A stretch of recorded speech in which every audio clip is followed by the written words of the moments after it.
Hello there, if you're new to my channel, my name is Jade, and today I am taking you through my law school decisions in this past cycle. So I applied to a couple schools. I definitely didn't apply to as many schools as some other folks, at least as far as I'd noticed on Reddit and talking to other people, just because I was reliant on fee waivers, and so I was quite restricted in terms of where I applied. That said, I tried to narrow my list to schools that I really loved. On the whole, I applied to places that I thought would be good fits for my goals, and also schools where I felt like I could actually access my classes, as I am somebody who has a disability. To give you some background on my application, I have a 3.8 GPA from UC San Diego. I graduated from there in 2019 with a degree in political science, public law, and I have a 166 LSAT. I sent out my applications on February 3rd, and I know that that is quite late in the cycle, and I definitely think that that could have had an impact on what ended up happening. In terms of extracurriculars, I was involved in a number of clubs on campus and volunteer things. I had some leadership positions through the Democratic Party in California and also just on campus. I did lobbying and a lot of political stuff. So I was just mainly involved in a lot of like public interest things, and I am applying with that public interest in mind, and that is my kind of career goal, to continue to work on advocacy. Particularly, I would love to work in legal academia and do research on like transformative justice and reimagining the way that justice exists. So I'm very excited to hopefully do that at some point in the future. I thought I should add, I am from the UK originally, and I immigrated to the United States. I did write about my experience being undocumented and being an immigrant for my personal statement, and then I wrote a diversity statement about my disability. So that was my application.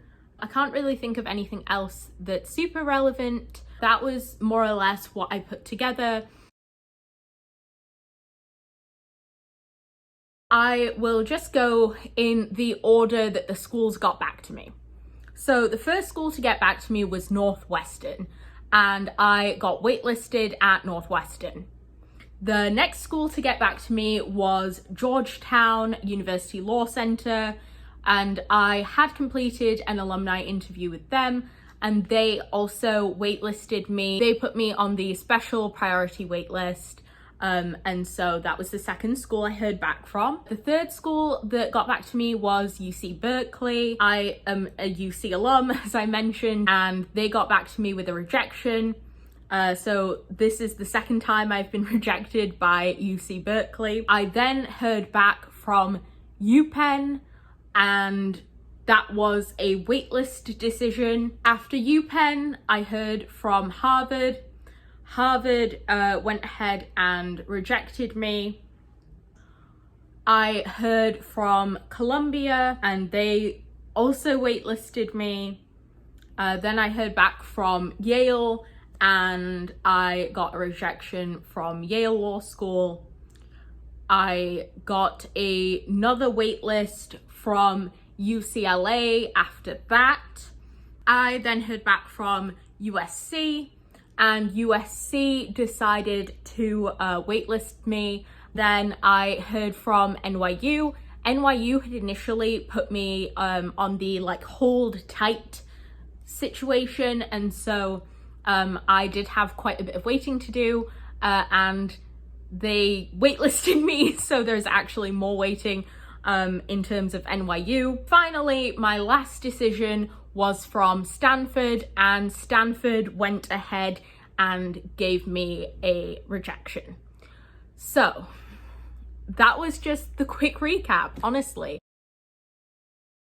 One of my apprehensions in making this video is it's quite scary to put yourself online, particularly when you are not saying, here's where I've been accepted and I'm going there. When things are a little more open-ended and you're still under review, you want to be maybe more careful in your judgment of what you're saying and what you're doing, especially in terms of posting things online. So I'm trying to be as careful as I can and not really reveal too much about preference or anything like that. I will say that I am remaining on quite a few wait lists, as you can imagine. And yeah, that's really all I'm going to say about what's happening in this cycle in terms of how I feel about it. Obviously, there is, there's a little disappointment, but this has been one of the most difficult admission cycles. I applied rather late, and I just fully own that this was just a tricky kind of batch of schools as well. I'm not disappointed in terms of what I chose. One of the things that really kind of upset me was I had posted a recap on Reddit, which I don't really use at all, but I just felt like it, just so someone has a reference point if they have the same stats, and particularly if they're a URM. Somebody said, oh, you didn't apply to any safeties, and that's really not how I looked at the schools that I was applying to. I looked at my situation as I am a professional who has been working in political advocacy and issue advocacy. I'm someone who has a deep commitment to social justice, and I'm really passionate about pursuing a career in legal academia. So when it came to applying to these schools, what I was doing was I was choosing schools that could essentially help me with that end goal in mind. And I was also thinking about things like accessibility. And I know that it isn't like T14 or bar, certainly that isn't a mindset that I have, and I don't want to come across as somebody who has that mindset, because it is rather elitist, and that's not at all where I'm coming from. These are just the schools that I wanted to apply to. All in all, I am going to hang around on these wait lists.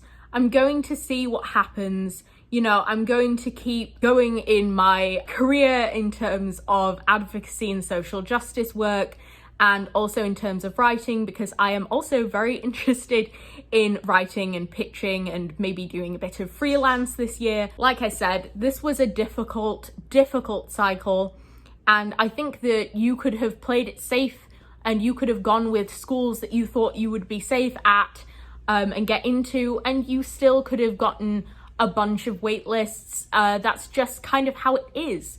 I'm considering reapplying next year, especially because I think a lot of the classes are full. I might make some videos about the process of being a reapplicant to law school, and maybe also on just career things in general. I can definitely expand on some of my experiences in nonprofits, PI, campaigns, whatever, because I definitely have a bunch of thoughts on what that experience is like. I hope that this gave you some kind of insight into someone else's process. For me, I just like watching other people's decision videos because I honestly just like knowing someone else is going through the same things. And if you're in the same boat as me, I hope that this can give you that feeling. I'm gonna try to be as optimistic as possible in terms of what could happen. Anyway, that's all from me. I hope you have a lovely day. Goodbye.